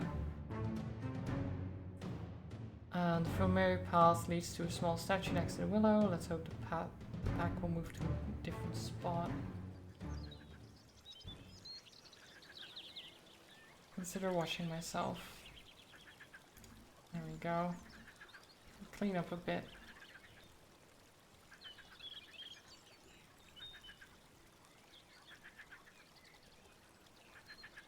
Okay, that didn't help much. A quarter of HP, yeah.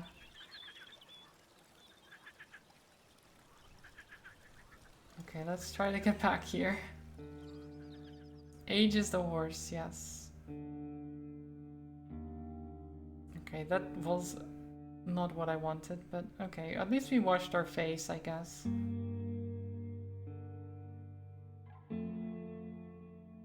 I want to collect my reward for the bronze rods. Ah, yeah, 10. We're doing it, Age. 41. I'm doing it.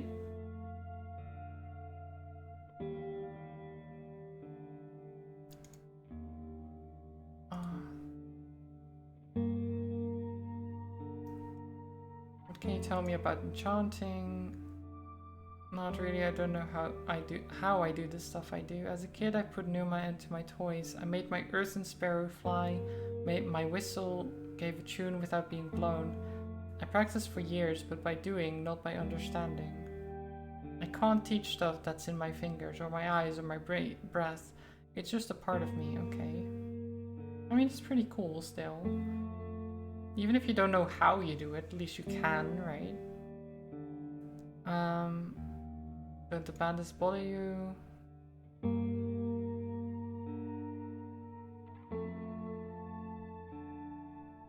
Yeah, okay, she doesn't want to talk about the bandits. Okay, what happened to the village in the south? I need to know. I shouldn't share these grim tales with outsiders. It would give me nothing and may hurt many northerners. What? What happened? I need to know. No one wants to tell me anything. Why are they so... Ugh. Damn it.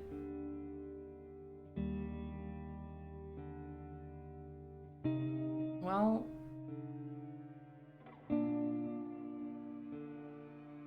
Now we need to seek shelter again at Foggy Lake.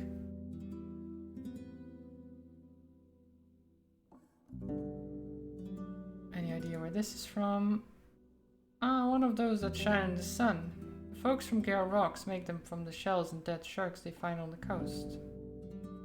Could be anyone. Okay, at least we can go to Gale Rocks, I think. Ah.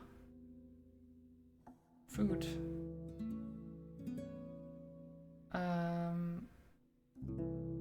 Let's sleep. I'll pay 1 coin in advance. Fine.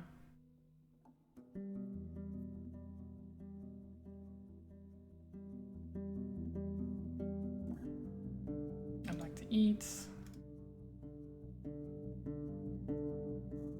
And go to Gale Rocks. Who can I talk to about this? Let's go to the village head woman. I've helped to cure the plague of old Pagos, but the seasons to come will be grim for them. What do you mean, cure the plague?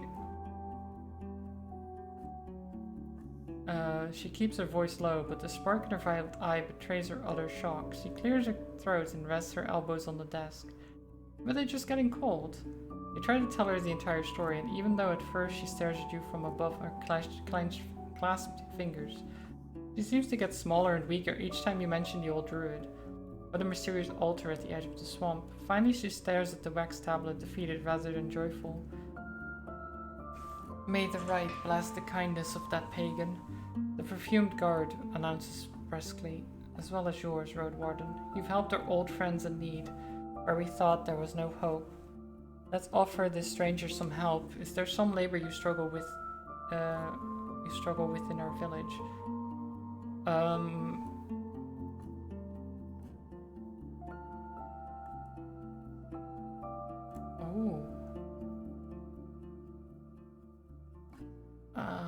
Free room where I could spend the nights. That would be nice. Maybe in need of a boat. What favor do we want here?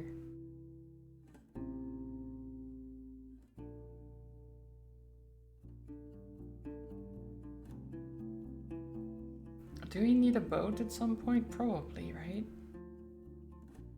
But the other girl already told me I could maybe use her boat, so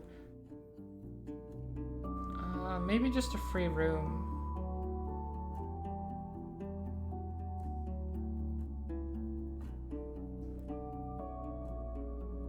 Speak with Sylvia in the evening. She should have room to spare. Nice. I've heard something about the tribe of the Grey Mountain. Did you now? Then find someone who holds them in little regard, for we promised to keep them safe from guests. We did. Especially the armed city folk, I hope you understand. He tried to learn anything else, but she runs out of patience quickly. Gale Rocks was one of the very few settlements that used to trade with the tribe. And I'm speaking of merely the things I remember myself, but even some that happened hundreds of years ago. Proud words make her voice get stronger and louder. Ovlevan's merchants won't find anything there, and there are no roads for you to patrol. Forget about them, okay? Fair. I believe something awful happened to the village in the distant south. The one turned to ruins. Could you tell me anything? I'd rather not talk about it. A few of the hurt families are still with us, and we agreed to leave it to them if they were to seek retribution. That doesn't tell me anything.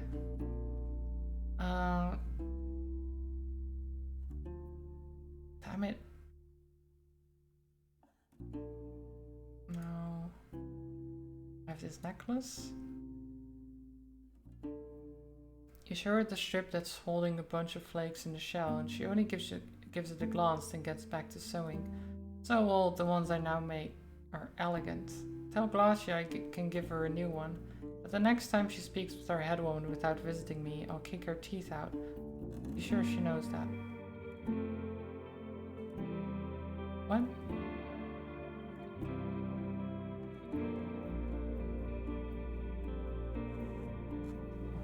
Okay. What can you do for me? I don't know what that was about. Some person, no.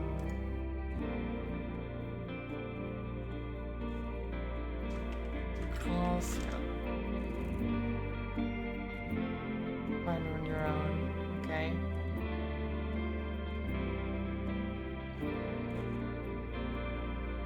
Oh, I already did this. Whoops. No. Young people looking for a match. No. Okay, travel. Did it appear? Maybe someone there knows? Anything? That's what I'd be doing. It's the same as she was yesterday. Don't ask me anymore. I don't want to think about the time she's going to ask me why she's broken. There.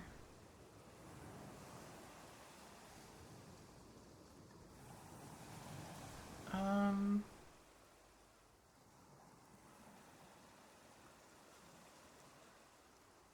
just going to the Pelt of the North. I'm honestly not sure anymore what else I can do. I can't. Like, I still have 19 days.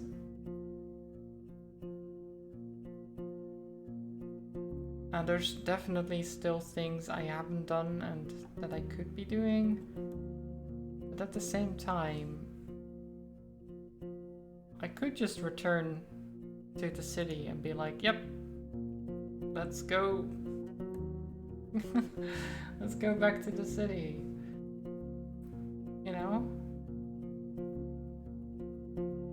It might not be the best ending, but I have money. I'm not rich maybe, but I have money. Yeah, let's do that. We'll just go back to the city. If any city rat is going to criticize me for getting out of here before the end of my watch, they can jump into the sea for all I care. Okay. Let's go.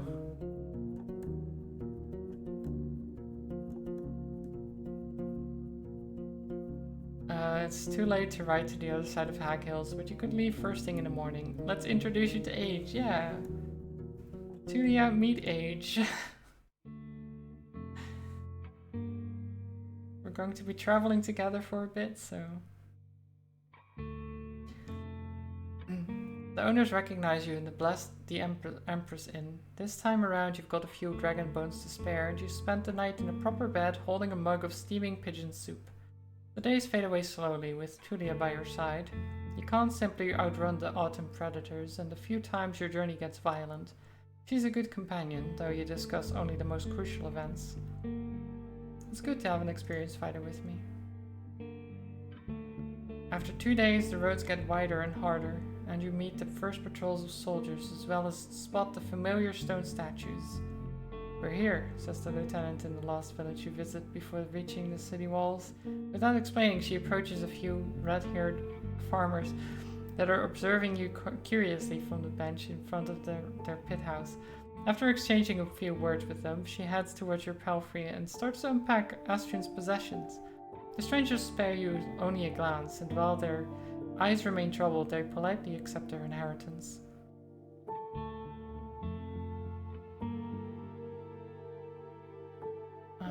I wonder what happened to him.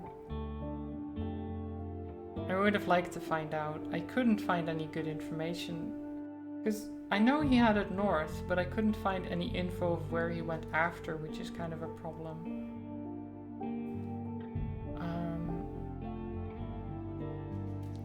Streets are busy with plenty of children and their young working parents. Hovleven may have been sick in the past, but it's been healing patiently. You take your equipment to Backwood Corner. It's a dangerous alley, but you know a place where a coin will keep your bundles untouched. The Boarhead Inn. You listen to the rumors, but as the minutes go by, no one approaches you or asks for your help. The trade goes fine, you hear. The city chief has a daughter now. The new ship is ready to sail, the taxes are coming, the band of undead on the road has been taken care of. Nice. I remain watchful. Things are not as quiet as they seem.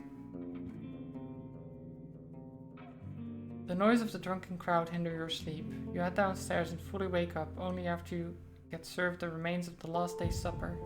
Fish pie with a few slices of boar ham and a mug of weak beer. I don't know if fish pie is what I would want, but it's okay, I guess. The merchants want to see you in an hour. You spend some time at the small public bathhouse. And prepare your somewhat clean outfit.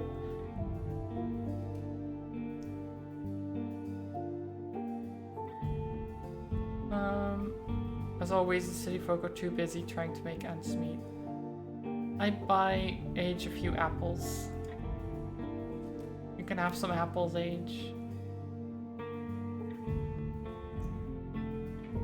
Their jewelry and colorful fabrics could provide for many northern families, maybe even pay for a new stronghold. The priests of the United Church look like peacocks next to the humble cowls of the monks. Too bad you haven't found that poor wretch, mentions one of the traders. No one here remembers Asterian's name. Let's just assume he's not coming back. Objections? There are none. You ask for something to clear your throat. Your detailed description of the peninsula was welcomed with approval, and it's clear you're familiar with quite a few northerners.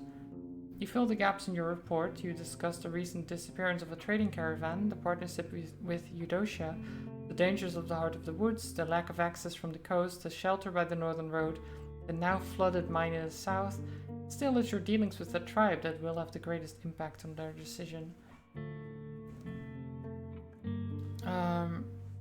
I relax and wait for them to address me. Where do you think we should start? What do you mean? We've heard enough, he proclaims, and now we rest. Let's resume tomorrow, and you, Warden, wait for our call. Okay. I frown. That doesn't seem right. After 5 days, you take part in a brief meeting.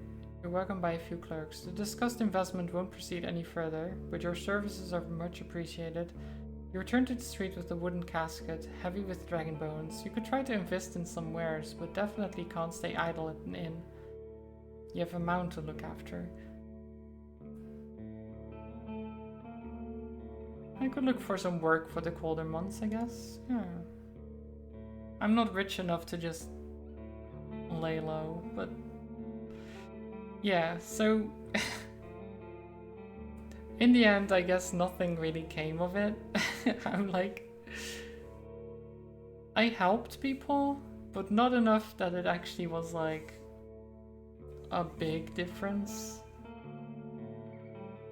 I guess the biggest thing I did was cure people from the plague. As time went on, fewer and fewer people risked traveling north until the valley became a dark trail, visited only by adventurers. The tribes grew even more distant and were present only in rumors, as the dangerous people of the woods, with mysterious beliefs, strange tongues, and never-healed grudges.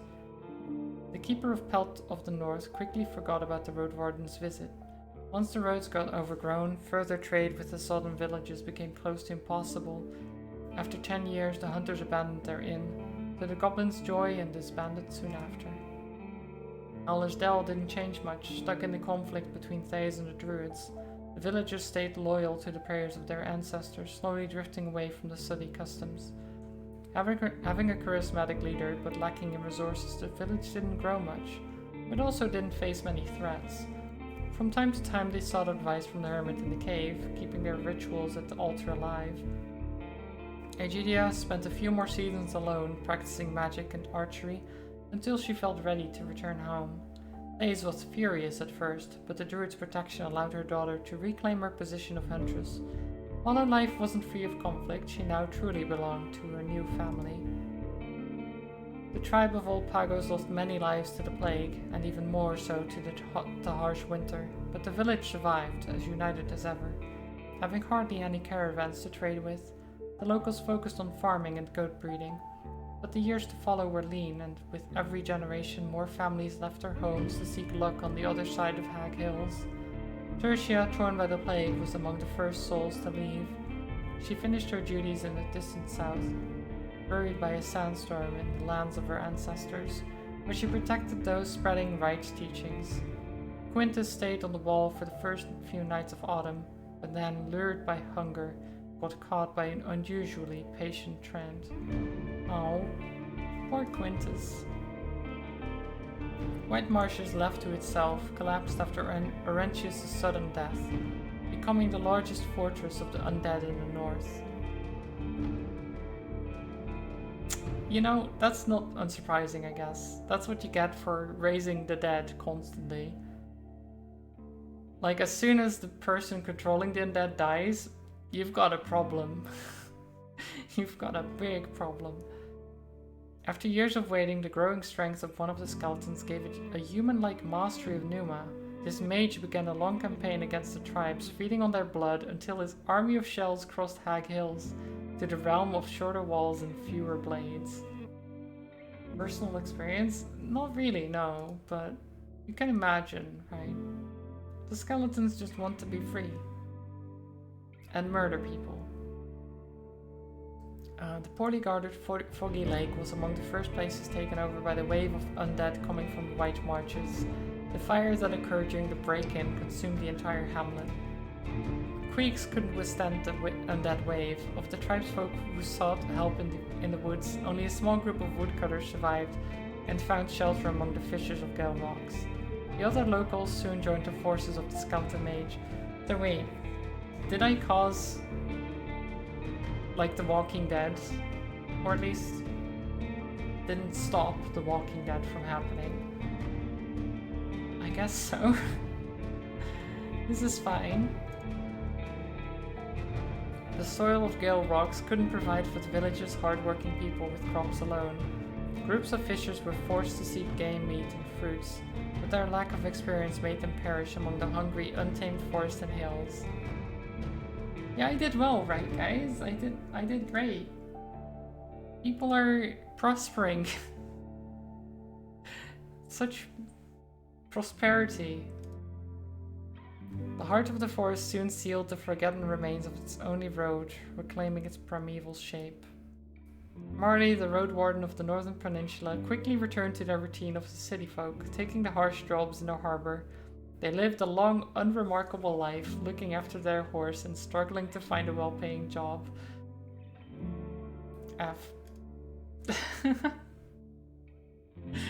Oh my god. Well... Great. I did quick save before I ended, so technically I could reload and then get a better ending by doing more stuff. But I feel like, you know, this is a good ending. It's about how well it would go for me personally, I feel like. I just stumble around and be like, yeah, I think it's good, and then it was perfectly scuffed, exactly. I helped people enough that they weren't immediately dying, but I didn't help them so much that they actually prospered and that the undead didn't take over. I think the undead taking over was the main problem here. And that's not even my fault. Like, it's not my fault the person controlling the undead dies.